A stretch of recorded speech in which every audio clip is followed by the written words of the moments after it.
Welcome to the new Biz Buzz Show. My name is Leon Thomas. Here at the new Biz Buzz Show, we give new businesses an opportunity to tell everyone about them to help create buzz about what they're doing. Here we go.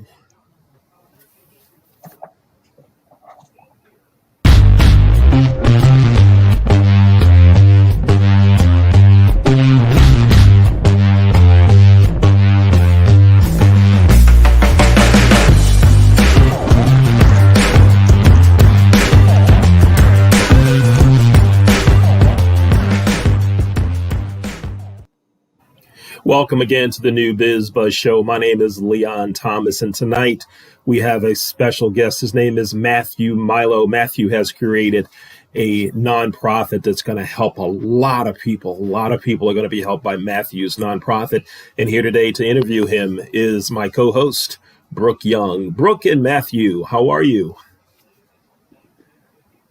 Brooke, how's it going? Going great. The weather was so much better today, and that's what I really love. There wasn't so much snow. My dog didn't get so wet when he walked outside. So altogether, a much better weather than typical. Good deal, Matthew. It's nice to have you with us. Thanks for spending time with us tonight here on New Biz Buzz. It is excellent to be here, and it's a pleasure to get to talk about what we're doing. So I'm just happy to be here in general. All right, I'm going to step away. You guys go ahead and have a great conversation.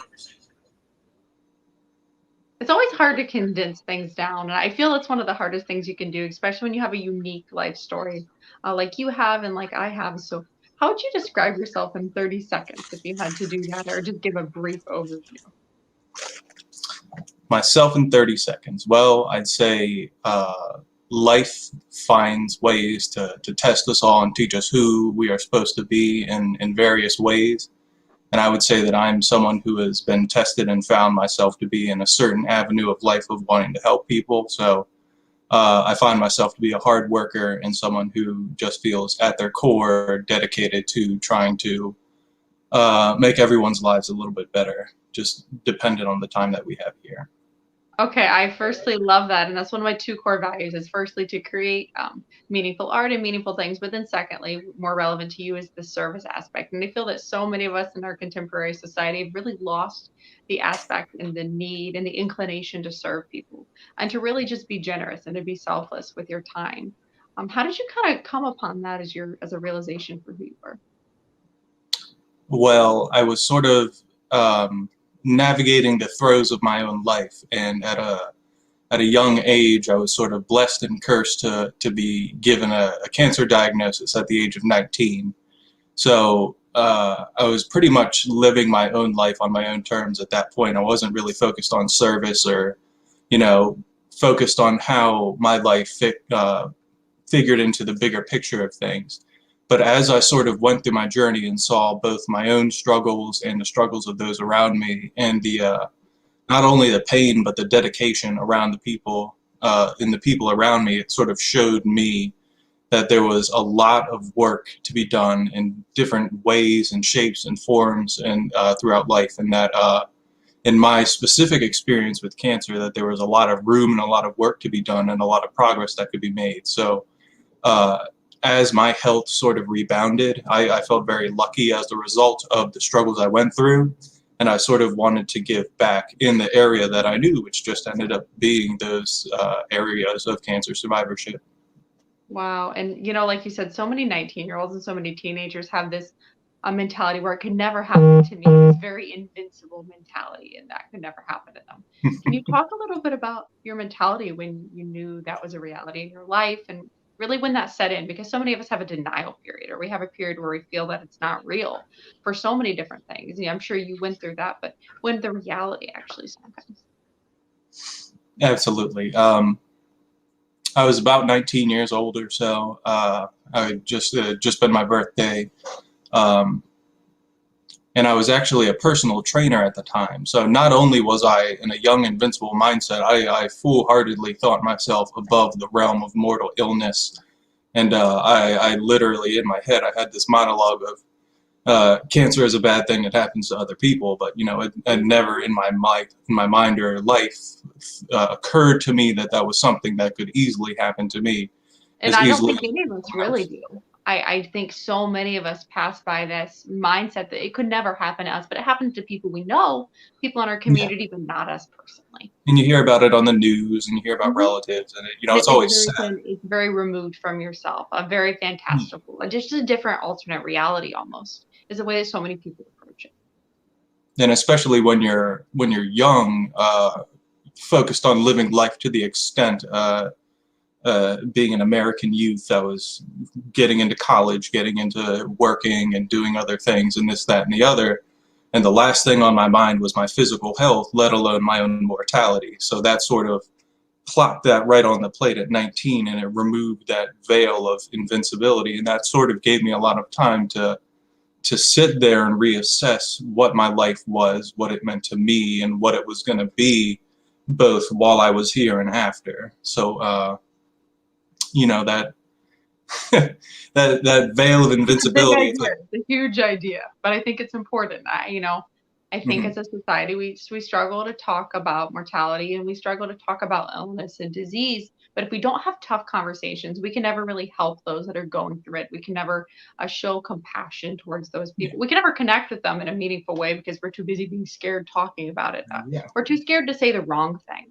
And that's something that I've always felt is what do you say? What's the right thing to say? But the And I wrong always thing to have say is people nothing. approach me, and they're always like, "Oh, I don't want to offend you. I don't want to pick at it, or I don't want to ask too much." And I'm like, "No, it's like talking about my family or talking about anything else to me. I want it to be just another aspect of life. I want to remove the stigma of, it's something bad or taboo or scary or something that has to be negative or permanent or, end of life situation, talk about it in a sheerly positive light where it's something to be overcome.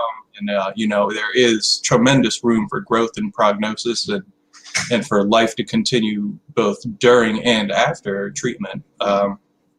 So there's a part of what I want to do with this foundation is address, sort of that negative stigma that sort of surrounds these kind of things, and address the positives that really come out of something when someone's faced in a situation where your life comes on the table, and you're forced to do some grim calculus. Right. And, you don't really think about it. You're not a critical thinker up until you really have to be. But there is a really negative stigma in terms of what you see on the news is always very much a tearful, very fantasticized, just very larger than life stories. But you never hear about the everyday stories of it happening to someone. Yeah. And by removing the stigma, it helps you not feel so alone. And that's part of the big problem I feel is the isolation aspect. When you feel alone because they never show people like you struggling. And when in reality, there were probably tons of young adults struggling all across the world at the same time as you, but no one publicized their stories and no one cared to remove the stigma to really create a community. And there's just not enough community within it. Yeah. And there's people with a common plight fighting alone. And that's, to me, that's as much of a tragedy as it is avoidable.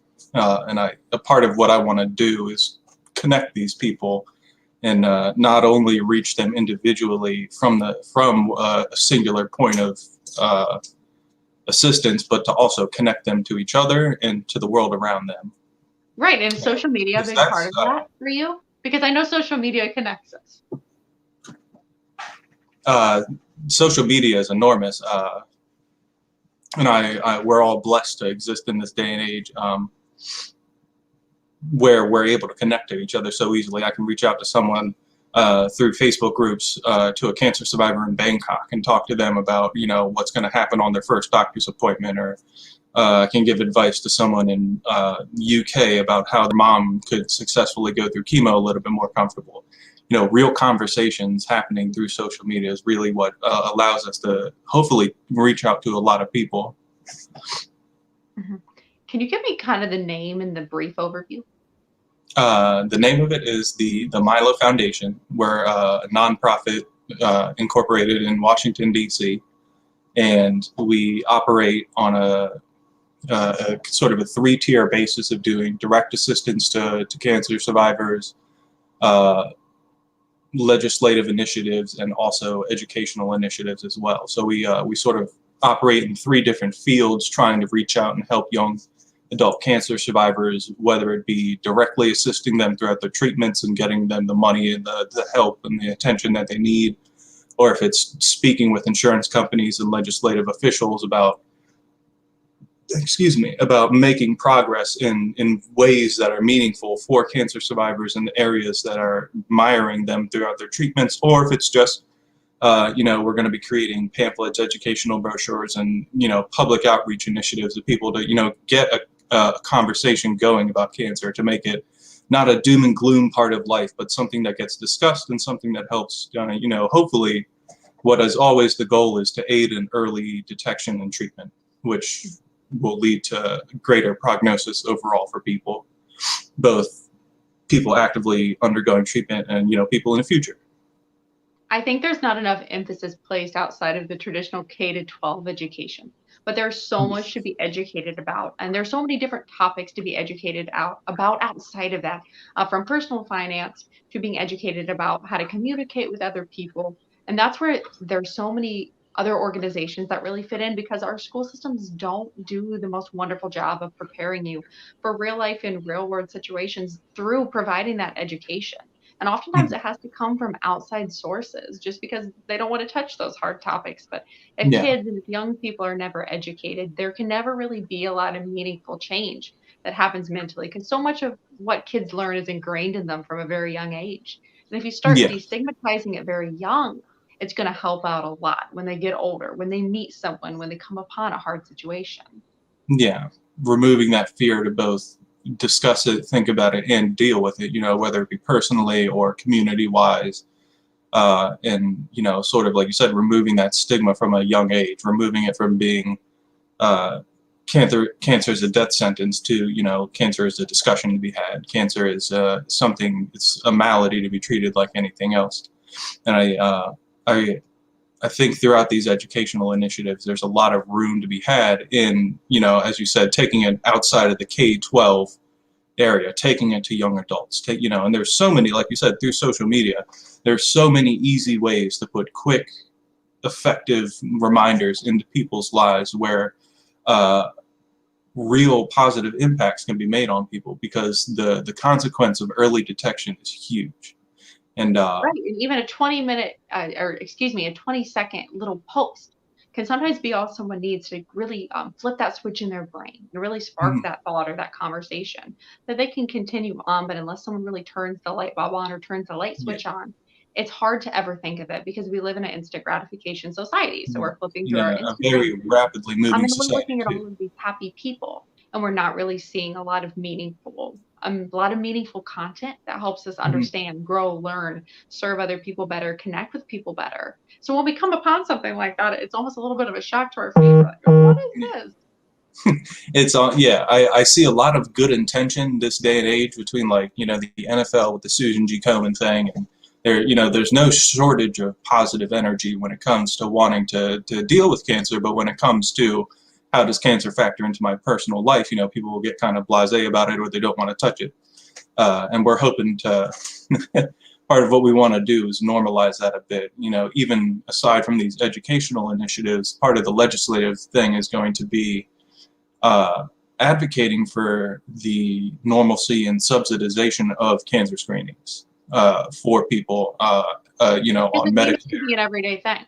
I mean, just throw it in there. Even if it was just once a year when you get your physical or something like that, some form of first line of defense to put it reasonably and rationally into people's lives in a way that would have huge effects coming back. If you had everyone getting screened once a year, your late stage cancer diagnosis would go through the floor as people became more aware. So that's something on the table for us that we're working with, aside from just, educating people about the importance of screenings, and then also advocating to get that reasonably into their hands, whether they can afford it or not. And that has to be a huge task. I mean, talk about an undertaking. Dealing with insurance companies on a good day is hard enough, but asking them to cover something that, luckily, it's a cheap quick and easy blood work thing. So it's not painful for the person per se, but to work with legislation and whatnot, it's no small task. But we have a couple people in our corner who we can talk to, who we're going to try to put in some footwork, because things ride through on bills all the time, and that would be our goal, is to slip and work something in our favor for the court, for the cancer survivors' favor, into the workings that go on already. And that's amazing too. And just like you said about those late stage rates, they would really fall to the floor because so many people too have a family history Yes. of all having a similar thing. And so many people ignore that until their their late 30s, their mid 40s, or even their early 50s, assuming that it could never happen before then. What if you really started working on that at a younger age? For example, if I knew that my family had something genetically, I would probably test myself and I would really, educate myself on that particular type of cancer. I would educate myself on that. And of course, I would get tested, as you mentioned. But so many people fail to do that. And it's really 3 simple steps or 4 simple steps. But we make it so much harder than it is.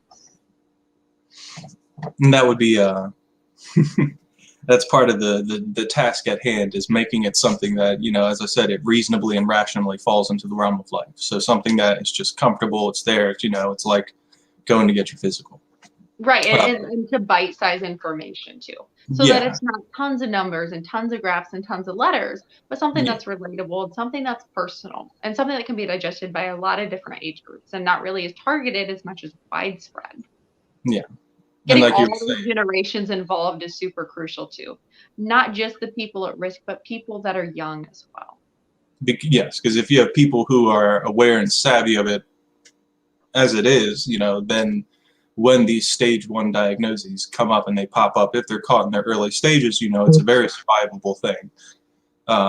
It removes the reality where, we have late stage diagnoses and, options are limited. And that's the point that I want to help remove people away from. That's what we're trying to, through our education and legislation, we're trying to save people from getting to that point. Because that's not a very, people can fight as hard as they want, but I would much rather create a world where we can get people in that early stage where we're talking, 50, 60-year survivorship, as opposed to people having to go through what I went through, where, the warning signs are in your face for a year or two and it gets ignored until it's stage 3, stage 4. We're talking years of chemo and surgery, and it's painful, and it's, we want to avoid that. So I think sort of what we're here to do is a huge factor in stopping things before they hit that point. And like you said, so much could be avoided. For example, my grandpa had cancer, and he did pass away from cancer about 2.5 years ago. He went through just a lot of issues on the medical side that were considered fluke issues, but they were things that really should have been addressed and should have been addressed in his surgeries and different things. And there was a lot of odd issues that popped up with him. And he did eventually pass away from cancer that did spread and metastasize and all of that fun stuff. But you oftentimes wonder, because he had throat cancer and his vocal tone actually changed much before he ever got that diagnosis. And you wonder if that would have been caught. Would the result be different?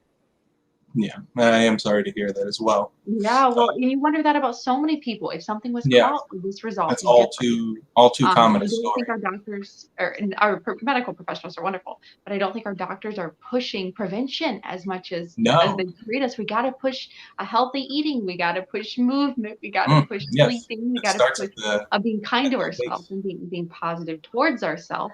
We got to really dig into healthy habits before we get really, really deep down. And it sounds like that's what you're doing too.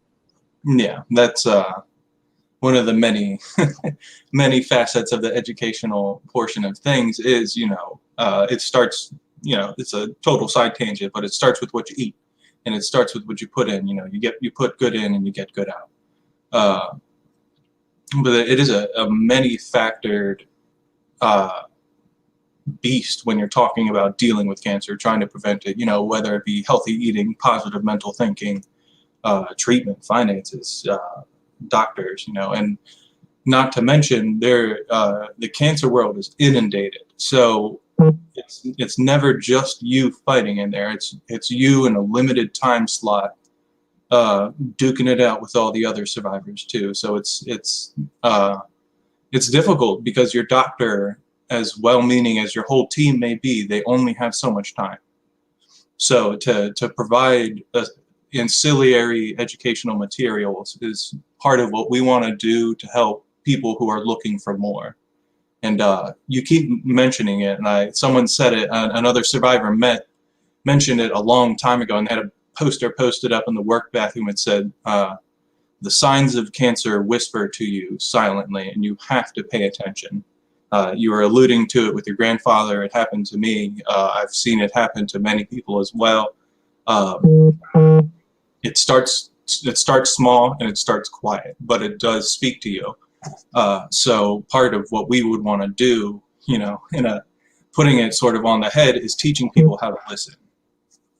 I love that. Is there anything else you want to add? Is there anything else you want to add? Just as a final, I love that little wrap-up. Thought there's any other wrap-up? No, I feel pretty good. If anyone were to want to check us out, we are on Facebook, and we do have a website as well. And we do have an email, milo.foundation.outreach@gmail.com, and we are always here and welcome to talk. Okay, well, I'm going to send it over. Thank you. Matthew, Brooke, thank you. Matthew, give us that contact information again if someone wants to get in touch with you to learn more about the foundation or to learn how they can donate. Give us all of that contact again, please. So we do exist on Facebook. Just search the Milo Foundation and we will pop up. That has a link to our other website. I believe we have an Instagram in the works. And we also have a Gmail that I personally respond to. It's milo.foundation.outreach@gmail.com. And any questions, inquiries, anything you just want to talk, I am there. Okay, great. Thank you. And it's interesting when we talk about early screening, early prevention. I had a colonoscopy, and I remember my first one, and I was all worried about it. And you give you all this stuff to drink and all that, and everybody makes it sound a lot worse than it really was. I actually did a video moments after being in the recovery room to help everyone see that it's not that bad. And also, on one of my favorite television shows, it's called The Neighborhood. I don't know if you watch it. It's called The Neighborhood. It comes on CBS Monday nights at 8 o'clock on CBS. The two characters, Calvin and David, Calvin did not want to get his colonoscopy last week during last week's episode. And then he ended up getting it, and it brought attention to the importance of early prevention. So I'm sure many people are going to benefit from what you are doing, spreading around that education, and that's going to be a big win. And that's the big win for everybody. So thank you again, Matthew. Well, it is. That's our goal. We're here to help people.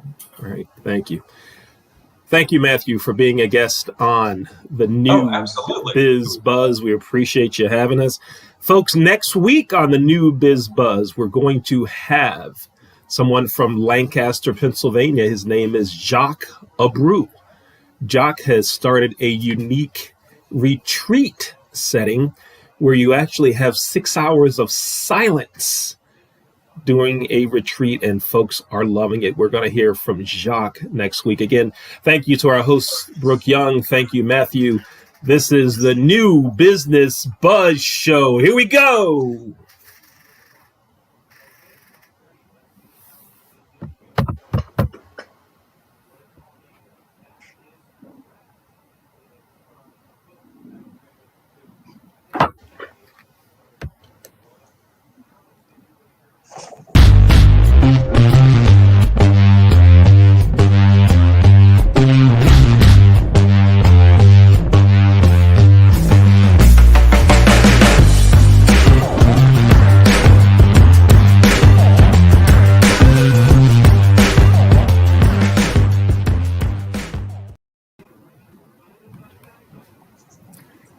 Okay.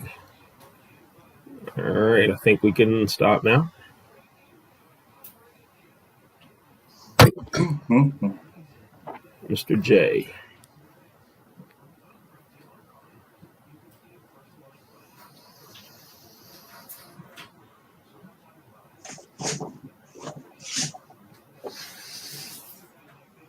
That was fun.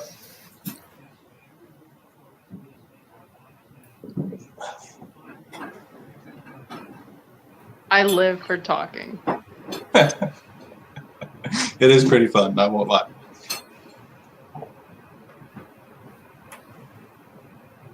You know you love talking when you get a degree in it. I'm a communications major as well. I can't help it.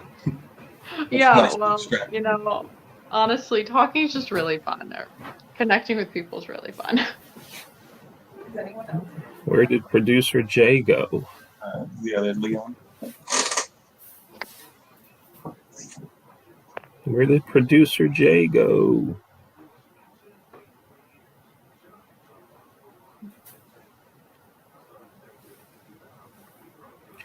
So Matthew, how long have you had the foundation?